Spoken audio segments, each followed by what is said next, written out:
lelo toza awa oza ngulu o matungulu tozotia na taba oza malangwa tosala ngo pe ya kotumba donc tosalaka nyonso oyo batu baliaka donc toza na biloko ebele o tosalaka donc soki oyo aza na posa tolambeli na feti tokolamba mais lelo tolamba mpona birthday ya jeune fille na biso donc azokokisa 13 ans asengaki feti lokola Anita alobaka eloko moko ya bana ke kosepelisa bana donc soki bana baza happy ezaka nini yaya na tolo bona lingala soki bana baza na esengo baparent mpe baza na esengo yango eloko tolobaka so yeah bomoi biso lelo tootumba jeune fille na biso mwana Claude mibalaka aussi 13 ans tosaele feti kwa babi tosepela na bato baosepela tolela na bao baolela donc biso lelo tosepela bosepela ngona biso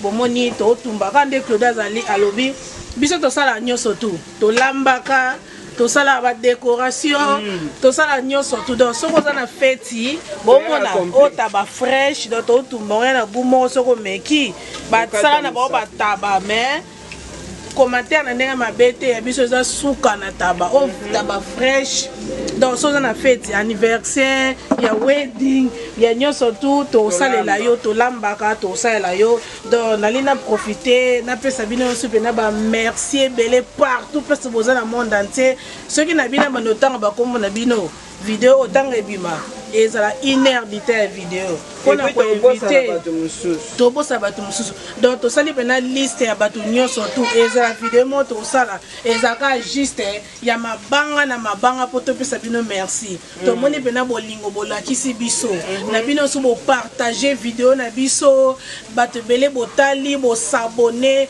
bozolinga pena bo komisa biso côté to linga to koma donc to pesi bino pena ba gros bisous ba merci belé nzambalo la pambola bino donc bo continuer ko aider babi na communauté so muto sala eloka bien il faut ko encourager donc biso to sala tozo aider na communauté na biso elo to senga bino ka bosala biso bo s'abonner ka esili nyonso te tikali biso to s'abonner bozolinga pena bo komisa biso côté to linga to koma donc to pesi bino bina ba gros bisous ba merci belé nzambalo la pambola bino donc bo continuer ko aider babi na communauté so muto sala eloka bien il faut ko encourager donc biso to sala tozo aider na communauté na biso elo to senga bino ka bosala biso bo s'abonner ka esili nyonso te tikali biso to sala na biso ngo donc lelo oto bandi ko lamba to laksa bino ba vidéo ndam to sala nande côté to célébrer na pourquoi to chela bino surtout to laksa bino ka il faut ko célébrer bon ba biso mwana surtout en Europe na kini pe basana na bango so mwana bosi moi une année en plus to komisa na nzambe liboso après il faut ko célébrer et ça là quand même bien mwana quand même ouais ba parents na bazali nazo célébrer pour ezali responsabilité na biso atake ba parents to sepelisa bana atena moi loko mozela ngo feta munene te bidemo obika lockdown saka biso na biso famille to sepelisa ka yena bande ko na e amona quand même loko bi sala melie yango mo to sala le sorry enso bo mona to inviter binote mukoto osala feti to ko inviter mo kili mo bimba boya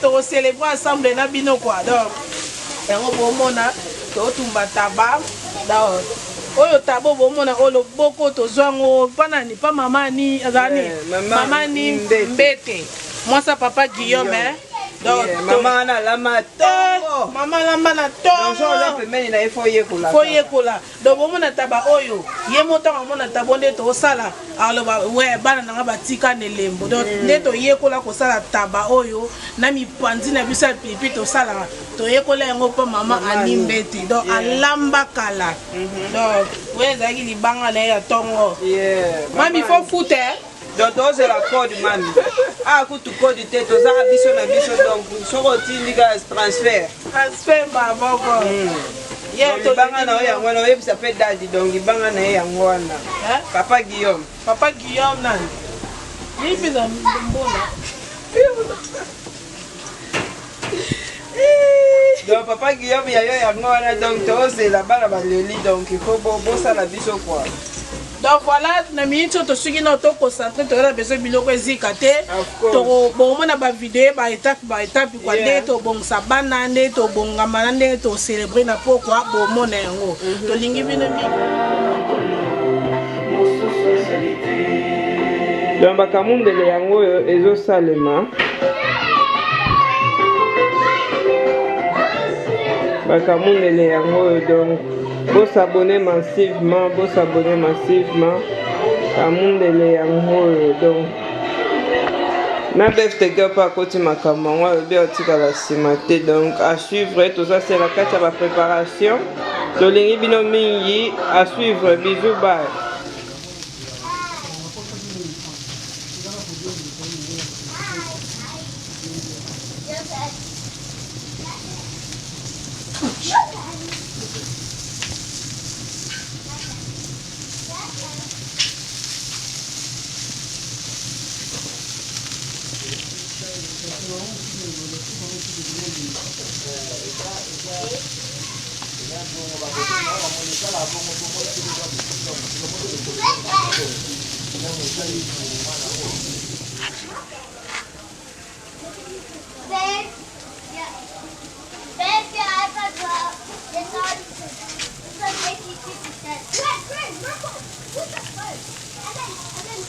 Oh sikoyo tosala eza kamundele quoi kamundele yango oyo totumba tobandi siko na kamundele bomona kamundele na biso ezobela kitoko just no off kasi kamundele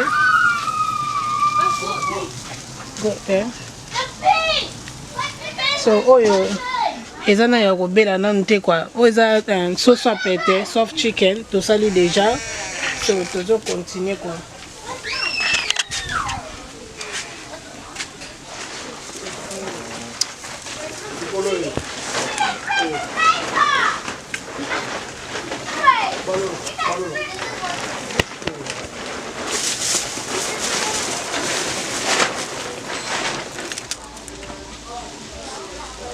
Yes, sikoyo tabesili acha ngulu na ngai ngulu oyo totumba ngo boye après tokata ngo mike soki ebeli totie boye po kokata boye eza mwa pasi soki elembi na moto nde tosala nini tokati yango mike po ezala présentable donc eza yango ka eloko ya moke ka ndenge mavita alobaki donc alita mavita shonde makambo bosabone bosabone donc natiki yango boye naofinika yango ti ebela nango malembe kote mosusu toprépare biloko mosusu donc tobongisa biloko mosusu donc à suivre. Merci, bisous, bye. Donc bandeko na biso oyo ngulu natiaki na moto yango oyo moni ndenge ebeli kitoko donc ebeli mpenza ndenge nalingelaki mais nakobimisa ngo nanu sikoyo te kaka bino moko te boyebi ngulu ndenge azalaka ngulu azala mpenza zobazoba donc mpo nazala sur mpenza ke ebeli mpenza na kati donc ngulu na ngai na besoin mpenza ebela bien ebela mpenza kitoko na kati po eza mwa baépaisseur ya minene donc oyo ya boye mpenza akapela kosati donc na besoin mpenza ezala nano mwa moke ata mwa ba 10 à 15 minutes après nalongoli yango ezomonana ebeli libanda mais ebeli mpe na moto ya moke donc natie mpenza moto makasi te parce que na besoin mpenza ngulu na nga na kati abela mpe mpo ngulu soki mpe abeli te bino moko boyebi donc bafaute ngulu faut abela bien na kati donc ozomona akofinika yango lisusu donc ofinika yango na carton na ngai nafiniki yango lisusu après ya olongola yango donc à suivre bisous bye. Siko awa toye na ndako we inside the house oyo big sister na biso ya baleki nyonso tu ye aosala chicken oyo chicken oyo bomona bakati mike biso tokata boye te mais aosalela biso chicken moko ya style ya bacaribbean ya ba Jamaïcaine ko lelo to lié la lelo to le kana ba diarrhée.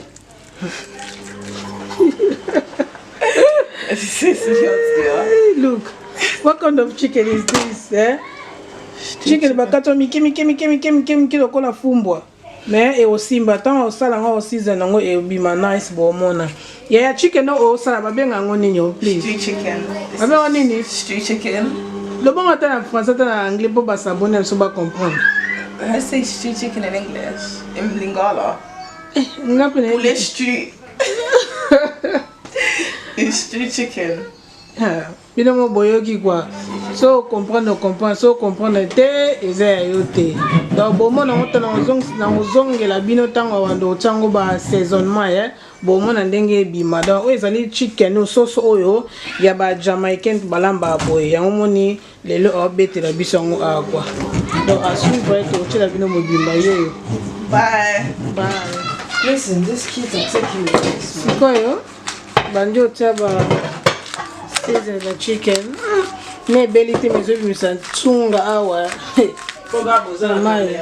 Foga eza na caméra boyo kango te biloko ndenge koti bepis. Hey, osiko awa oya makasi osiko chicken na biso moko ya baafricain oza chicken nini ya wilki soki mpe privera nayebi te mais wilki eza chicken na soso ya wilki sikoyo biloko nyonso bomoni awa yango esama na chicken oyo naisa bino ya ba Jamaïcaine quoi po tobala mpe bakote wana yango moni toza na mwa style na bamwa mokie Popcorn. Yeah. Tobala popcorn. Zoom.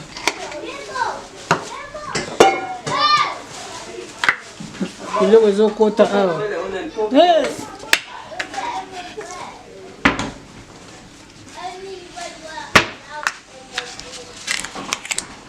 Where's Blaise?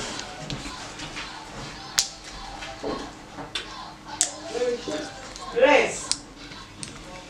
How long ago did I tell you to make bread? Bomen chicken on ndenge esala. Ebimisa na couleur mo boye. Na balola ya. Not yet on here.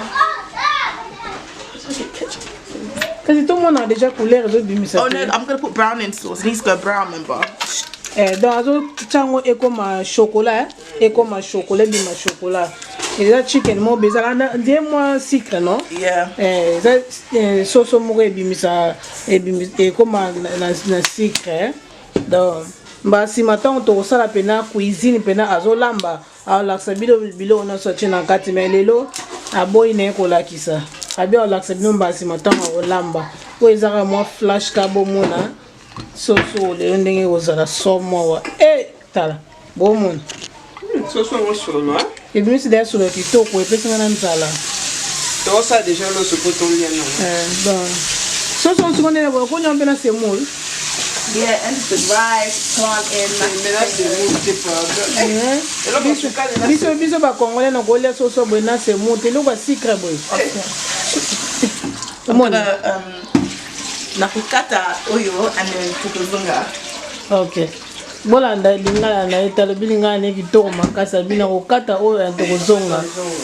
Bon tozonga wana okata ngo sikoyo achango na kati kuna après tozongela bino.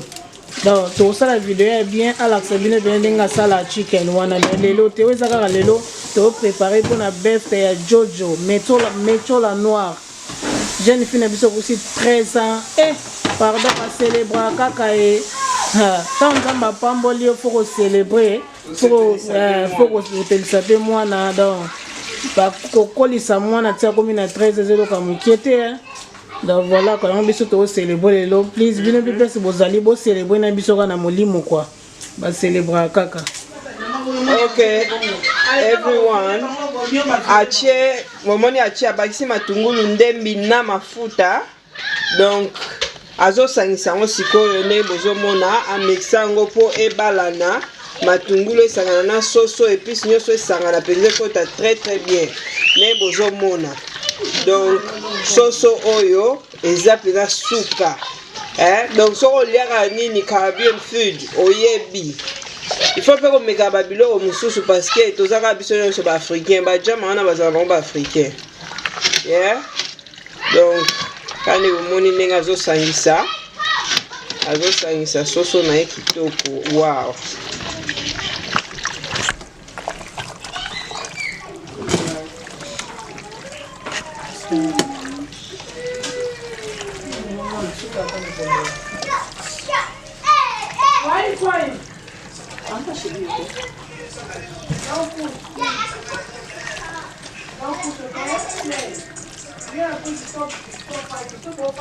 Bon, moi ndenge sangani donc moni couleur épaisse donc et comme couleur mosusu par rapport ndenge zaki boso do sangisi biloko ne nyonso na kati épaisse couleur chicken on the basala and boy.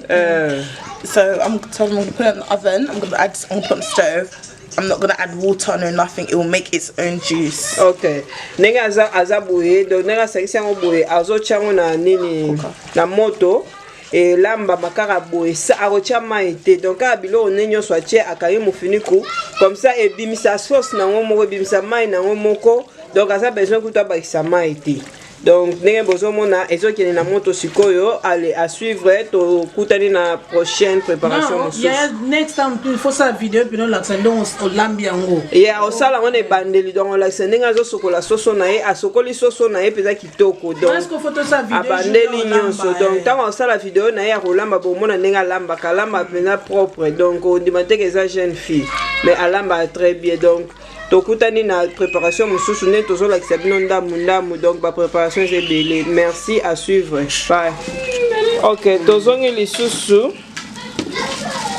boss na biso azo lamba alobi azo kata ba vegetables nyonso o bozo mona donc ba légumes nyonso o eza carotte, poivron na potato azo kata ngo mike après akoya ko sangisa ngo na soso ezotoka déjà.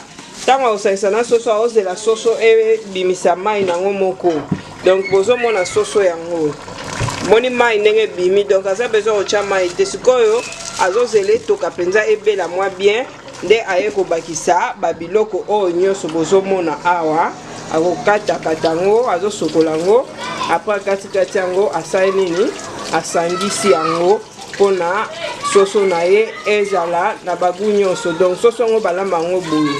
Donc, what you call it? Stew chicken. Donc, ça stew chicken. Et ça, il y a déjà ma vite à l'obaki. Donc, vous allez toujours attentif. Bon, moi, na azo lamba. À suivre, bisous, bye.